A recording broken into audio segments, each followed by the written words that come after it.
Swapnil sir, तुम्हाला काही मदत लागली तर सांगा, पण मलाही आता असंच वाटतं की तुम्ही इथे नको राहायला. मोठे बाबा, तुम्ही कुठेही जाणार नाही. मला तुम्ही सोबत हवे आहात. अमोल बाळा, मला आत्ता हट्ट नकोय बरं का. अमोल, हे बघ, तुला काही गोष्टी नाही कळत, तू थांब जरा. मा, मला असं वाटतं की आपण माफ करायला हवं. तूच मला सांगते ना, माफ केलं की आपण मोठे होतो. अरे पण किती वेळेला माफ करायचं? आपण माफ नाही का केलं? त्यानंतर पण चुका केल्याच ना त्यांनी. अमोल बाळा, मा आणि बाबा बोलतायत ना, त्यांचं ऐकावं. मला काही कळत नाही बापू. हे माझे काका आणि काकी आहेत. मग त्यांना आपण अजून एकदा माफ नाही का करू शकत? अमोल, कारण ह्यावेळी त्यांनी तुझ्या जीवाची खेळ केलाय बाळा. दिप्या, बास झालात. त्यांच्याविषयी बोलून मला अमोलच्या मनात विष नाही भरायचं. अमोल, तुला एकदा सांगितलं ना, ते दोघं जण इथे नाही राहू शकत. अपर्णा, मला माहिती आहे मी खूप चुकलीये. खरंच मी खूप चुकलीये. पण मला आता बाकी काही नको. खरंच मला फक्त आता अमोल आणि आपल्या कुटुंबाबरोबर राहायचे. अरे एवढं सोपं राहिलेलं नाही स्वप्नील. सांग तिला, कुटुंब काय असं एका दिवसात मिळत नसतं. त्यासाठी एकमेकाला जीव लावावा लागतो. मामांजी, मी तुम्हाला वचन देते, मी सगळ्यांची काळजी घेईन, सगळ्यांवर प्रेम करेन. मा, बाबा, काकी बोलते ना की ती सगळ्यांची काळजी घे म्हणून. अमोल बाळा, काही गोष्टी तुला नाहीत कळत. तुझा माझ्यावर विश्वास आहे ना? हो बाबा. मग ऐक माझं, आत्ता आपण काका काकीला घरात नाही ठेवू शकत. हो बाळा, प्लीज ऐक आमचं. अगं माफ केलं तर माणूस मोठा होतो असं म्हणतेस ना तू. अमोल, प्लीज ऐक म्हणते मी तुला. अमोल, आजपर्यंत तू सांगितलेलं मी सगळं ऐकत आलोय की नाही? मग आता तू माझं ऐक. आत्ता आपल्याला रुपालीताई घरात नको आहेत. मा, बाबा, तुम्ही माझं ऐकणार नाही का? यावेळेला नाही ऐकणार बाळा. म्हणजे तुम्ही तुमचं प्रॉमिस मोडताय? प्रॉमिस? हो, बाबा आणि तू मला सांगितलं होतं ना की तुमच्या सगळ्या इच्छा पूर्ण करेल म्हणून. अरे अमोल बाळा, प्रॉमिस केलं होतं आणि तुझ्या भल्यासाठी जे चांगलं ना ते आम्ही करू. पण हे काका आणि काकी इकडे राहणार आहेत, मग त्यामध्ये काय वाटतंय? अरे अमोल बाळा, तू जरा ऐक ना थोडं.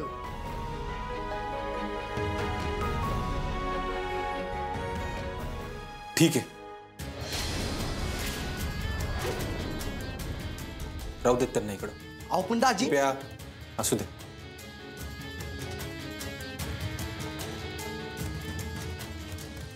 माझ्या मुलाच्या शब्दासाठी शेवटचा धोका पत्करतो आता मी. भाऊजी, तुम्ही काहीच काळजी करू नका.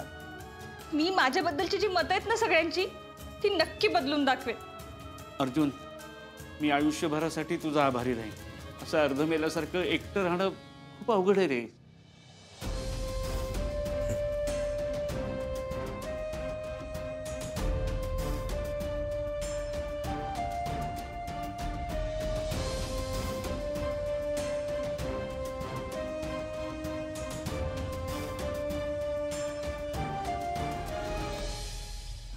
रुपालीताई, तुम्ही काही काळजी करू नका.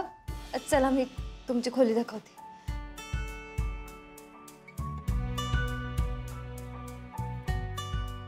रुपालीताई, ही तुमची खोली. आणि आता तुम्ही इकडे आरामात राहा. आणि हा, तुमचं परत एकदा या घरात स्वागत आहे. थँक्यू मोनिका. आणि रुपालीताई, तुम्ही परत इकडे आलात ना, त्यामुळे मला खरंच खूप भारी वाटतंय. अगं मला पण. आणि तुला खरं सांगू का मोना, आज अमोलमुळे आम्हाला दुसरी संधी मिळाली आहे. हो, आम्हाला वाटलं होतं की अर्जुन आणि विनय काका आम्हाला कधीच माफ करणार नाहीत. पण अमोलमुळं निदान घरात तरी घेतलं. आणि लवकरच आम्ही विनय काका आणि अर्जुनची माफी पण मिळवू. तुमचं अगदी बरोबर आहे. अहो, छोटे सरकार खरंच खूप जीव लावतात. हो, आता मला सुद्धा अमोल बरोबर छान आनंदात राहायचे, सगळ्यांची काळजी घ्यायचे आणि सगळ्यांना आनंदात ठेवायचे. रुपालीताई, अहो तुम्ही सगळ्यांची काळजी घेणार आहे म्हणजे नक्की काय करणार आहे? हो, मला माझ्या परीने जे जमेल ना ते मी करणार. म्हणजे सगळ्यांच्या आवडी जपणार आहे.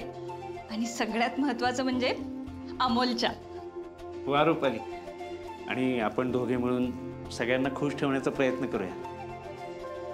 हो, आता मला आपल्या आयुष्यात कसलाच त्रास नको.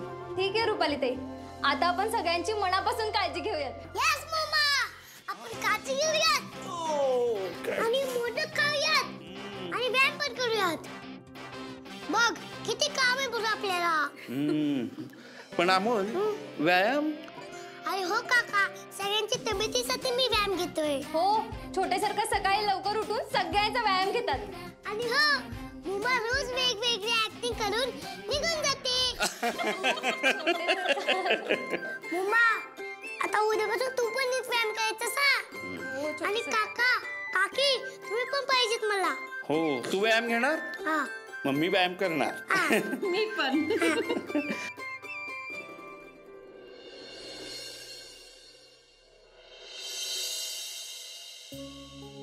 आपे अमोल कुठे का? आवरून दिप्यासोबत गेलाय. आपे जे नको होतं तेच होऊन बसले. दादा वहिनींना घेऊन घरात का आलाय ना मला तेच कळालं. मलाही असंच वाटत होतं त्यांनी घरात नको यायला. आपण अमोल ऐकत तर ना. निरागस आहे अर्जुन तो. त्याला छक्के पंजे नाही कळत. तू आता मला इथे शहाणपणा शिकू नकोस. एक मिनिट, माझ्याशी या शब्दात नाहीये बोलायचं. मग कुठल्या शब्दात बोलू? आयुष्यभर तत्व घेऊन मिरवलीस आणि त्या अमोलच्या पण डोक्यात भरलेत का? एक मिनिट अर्जुन, मी त्याला काही चुकीचं नाही शिकवलंय. त्याला जेवढे चांगले संस्कार देता येतील ना तेवढे चांगले संस्कार मी दिलेत त्याला. अगं हो, पण प्रत्येक वेळी कुणी चुकलं की त्याला माफ करायचं हे तूच शिकवलंयस ना. अति चांगुलपणा तुझ्याच रक्तात आहे. अर्जुन, तुझ्याशी कसं बोलायचं रे? गोष्टी घडल्या आहेत त्या पलीकडे तुला काहीच दिसत नाहीये का? होय, पण तू आहेस ना अतिशानी. घडलेल्या गोष्टींच्या पलीकडे तुला काय दिसते सांगतेस का मला? अर्जुन, आपला अमोल हळवा आहे आणि हळवेपणामुळे ना त्याला अख्खं कुटुंब एकत्र हवंय. अरे किमान स्वतःच्या मुलाला तरी ओळख. म्हणजे मी माझ्या मुलाचं मन ओळखत नाही? हा, घ्या अर्जुन कदम. अजून एक आरोप केलाय मॅडमने तुमच्यावर. अर्जुन बास रे, खरंच बास आता. आज तू कर. प्रत्येक वेळी कोणी चुकलं की त्याला दुसरी संधी द्यायची ही तुझी शिकवण आहे ना. त्याच्यामुळे अमोल आज दादा वहिनींना घेऊन घरात आलाय. तुझीच देण आहे नाही. हो, मीच शिकवलंय त्याला. मीच शिकवलंय त्याला लोकांना माफ करायचं. पण याचा अर्थ असा नाही होत की मी त्याला सांगितलं त्यांना घरात घेऊन ये म्हणून. त्यांनी प्रेमापोटी आणलंय. आणि अर्जुन, घरात आणणं वेगळं, माफ करणं वेगळं. अगे काय शब्दांचे खेळ करतेस आप्पे तू.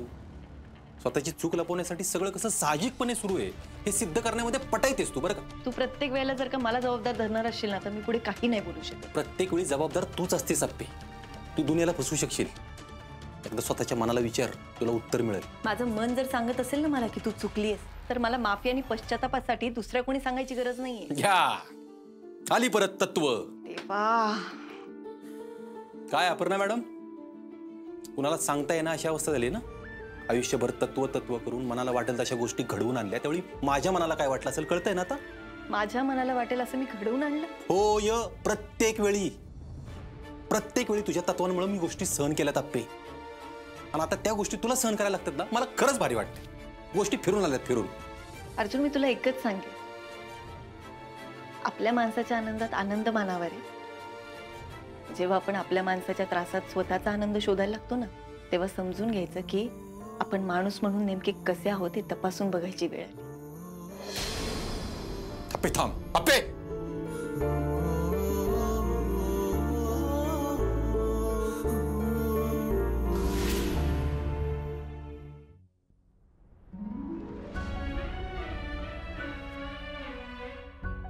विनायकराव, काय हो, काय झालं?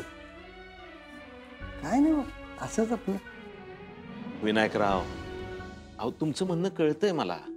नाही बापू, म्हणजे माफ करा पण माझं म्हणणं कुणालाच नाही कळलं. अहो तसं असताना तर आज स्वप्नील आणि रुपाली घरात नसतेच. विनायकराव, आपलं आयुष्य समुद्रांच्या लाटांसारखं असतं बा. कधीच एकसारखं नसतं. त्याला सारखं परिस्थितीच्या वाऱ्यावर झोके घेऊ वाटतात. आज पण घडलेली घटना परिस्थितीचा झोका आहे असं समजून सोडून द्यायचं आपण. बापू, तुम्ही किती बी परिस्थितीवर टाकायचं म्हणलं ना तरी माझं मत ठाम आहे. स्वप्नील आणि रुपाली या घरात नको. कळतंय मला विनायकराव, पण आज अमोल समोर होता ना. अमोल पुढे आपल्याला काही बोलता आलं का? अमोलनं त्यांना आग्रह करणं साहजिक आहे ना. त्याला ओढ आहे त्यांची. विनायकराव, रुपालींना संधी मिळाली, मला वाटते सुधारतील त्या. आजोबा,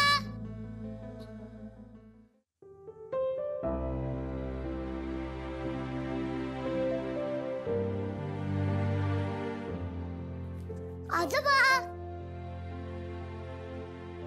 अरे सावकाश. अरे ओहो, अमोल बाळा काय रे? आजोबा मी ऐकलं तुम्ही काय बोलत होता ते. अमोल बाळा, आजोबांना तुझी काळजी वाटती रे. आजोबा अहो काकी खूप चांगली आहे. तुम्ही असं नका ना बोलू. हे नाही त्रास देणार मला. अरे बाळा, तुझ्या एवढ्या गोड पोराला कोण त्रास देईल सांग बरं. पण मला काळजी आहे ती तुझ्या मान बाबामध्ये भांडण नको व्हायला याची. असं काही होणार नाही. मी आहे ना आजोबा. अरे तसं नाही अमोल बाळा, आजोबांना तुझी काळजी वाटणं साहजिकच आहे. ओ बापू आपण काकी आता असं काहीच करणार नाही. अमोल अरे तुला एवढा विश्वास आहे ना, लय चांगली गोष्ट आहे बघ. पण मला नाही वाटत तिच्यात काय बदल होईल असं. आजोबा मी बुक मध्ये वाचले की आपण चांगले वागलात की सगळे चांगले वागतात. अरे पण बाळा, ही गोष्ट सगळ्यांना लागू होत नाही ना. तिनं तुझा नाही विचार केला, अरे मग ती तुझ्या मान बाबाचा कसला विचार करते र. आजोबा प्लीज तुम्ही असं कधीच नका बोलू. अहो काकी नक्की बदलेल. पण मला नाही वाटत र तसं होईल असं. ठीक आहे आजोबा, आता मी चॅलेंज घेतो की मी काकीला नक्की बदलून दाखवेन. अमोल, अरे बाळा लगेच चॅलेंज. हो बापू, सिम्बा चॅलेंज कधीच हरत नसतो. अरे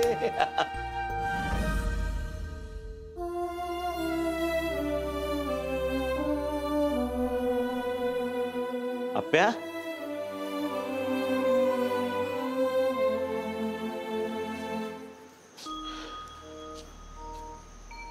अप्प्या हाय. काय ग, काय झालं? नाही कुठे काय नाही. अप्पे, अगं तुमचे चेहरे असे पडलेले दिसले ना की आमच्या काळजाचा ठोका चुकतो ग. अहो नाही बाबा, तसं नाही. ते कामाचं जरा लोड आहे ना, म्हणून तुम्हाला असं वाटलं असेल. हा एवढंच ना अप्प्या.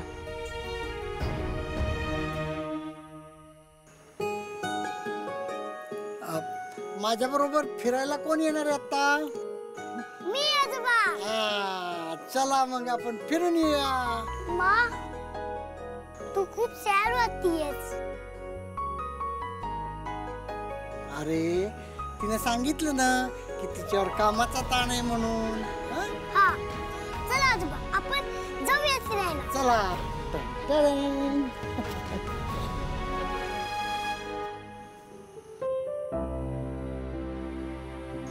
अप्प्या, मी तुला विचारणार नाही काय झालं म्हणून, फक्त जरा मोकळी हवा आहे म्हणून म्हटलं थोडा वेळ थांब बाहेर. बापू तुम्ही आजपर्यंत माझ्या आयुष्याच्या प्रत्येक वळणावर माझ्यासोबत होतात. मला ना आता असं वाटतं की मी अजून किती दिवस तुमच्यासमोर माझं रडगाणं गाणार आहे.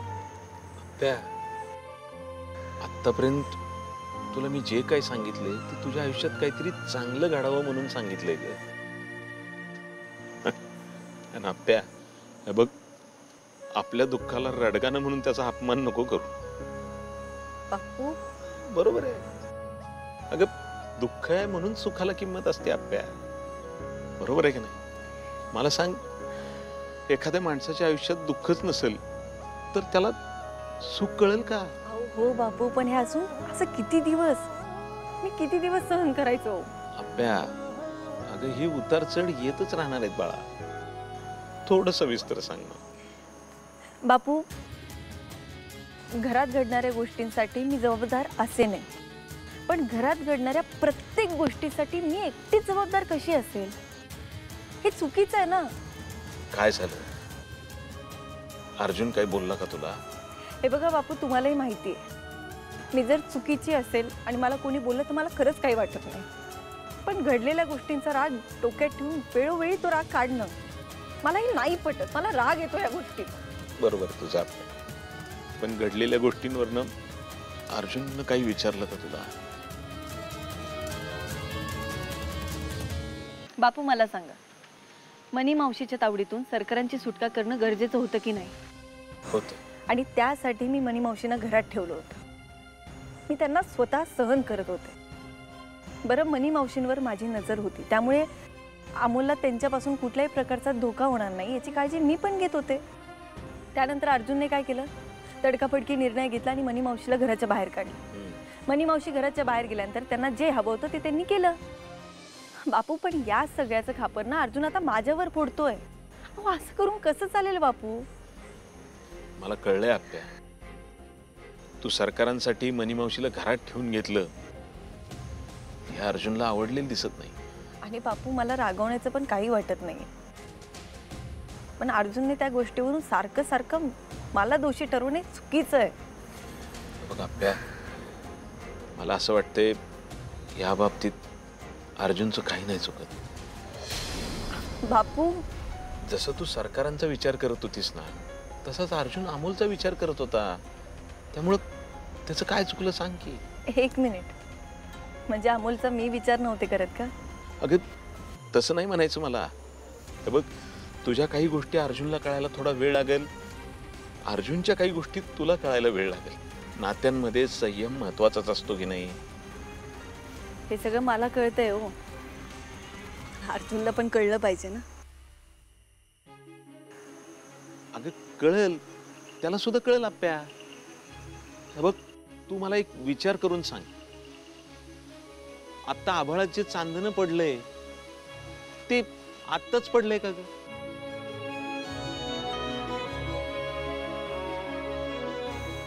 बापू, चांदणं कधीच पडलंय, आपल्याला मात्र ते आता दिसतंय. अगं पण ते चांदणं आपल्याला आत्ता शीतल आणि गारवा देतंय ना, हो की नाही?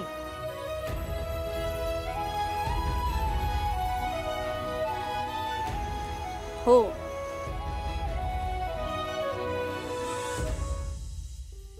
आयुष्याचं पण अगदी तसंच आहे आप्या. भूतकाळातल्या ज्या गोष्टी आपल्याला सुखाच्या वाटतात ना, तेवढ्याच आठवायच्या. ज्या गोष्टींचा आपल्याला त्रास होतो, ज्या गोष्टी टोचतात, त्यांची आठवण काढून आपण आपलंच वर्तमान खराब करून घेणार ना आप्या. हो बापू, पण कडू आठवणी आयुष्यभर सोबत राहणारच की हो. निवडायचं काय ते आपण ठरवायचं. हे बघ, तुकोबाराय त्यांच्या ओळींमध्ये काय म्हणतात, सुख पाहता जवा एवढे, दुःख मात्र डोंगरा एवढे. मला थोडं स्पष्ट सांगा ना. आपल्या अगं, प्रत्येकाच्या आयुष्यातला सुखदुःखाचा समतोल देवानं राखलेला असतो. जेव्हा एवढं सुख असतं ना, ते आपण उपभोगायचं असतं. वर्तमानातला प्रत्येक आनंद आपण साजरा करायचा असतो. कळलं का? कळलं. तुझ्याकडे साजरे करायला अमोल सारखं असं मोठं सुख आहे, त्याच्याकडे बघ, तुला कळेल. त्याच्याकडे बघितल्यावर तशीच पुढे जात राहा, अजिबात खंत बाळगू नको, सगळं व्यवस्थित होणार आहे बघ. बापू, तुम्ही मला माझ्या आयुष्याच्या शेवटच्या क्षणापर्यंत सोबत पाहिजे. तुमच्याशिवाय मी माझ्या आयुष्याचा प्रवास पूर्ण नाही करू शकत. आप्या, पांडुरंग पाठीशी आपल्या, मी कुठंच नाही जाणार, मी कायम तुझ्या सोबत राहणार. जसं तुझं यश साजरं करायला मी येतो ना, तसं तू चुकल्यावर तुझा कान धरायला सुद्धा बापू असणार आहे.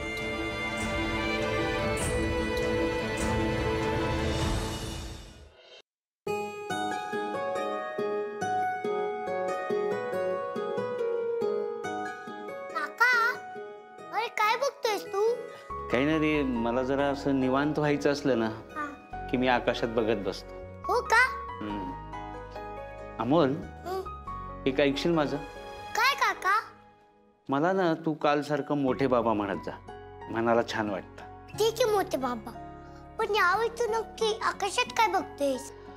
मी नक्षत्र, आकाशात नक्षत्र असतात ना, ती बघतोय. हो का? पण मोठे बाबा, तुम्हाला नक्षत्र कळतात का? हो, तुला बघायचंय? हो.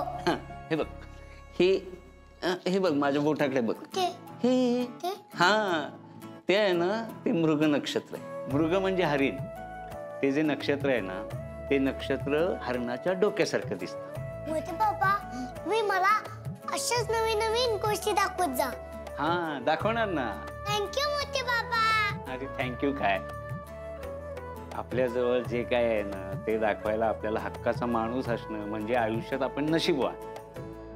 पण मला याआधी वाटायचं की आपल्याजवळ जे काही आहे ते द्यायला हक्काचा माणूसच नाही. म्हणजे सांगायला कितीही गोष्टी असल्या तरी ऐकायला कोणीच नव्हतं. कितीही फिरायला जायचं म्हटलं तरी मला फिरायला घेऊन चला ना असं म्हणणारं कोणी नव्हतं रे. म्हणजे मला मूलबाळ नव्हतं ना. मोठे बाबा तुम्ही नका ना वाईट वाटून घेऊ.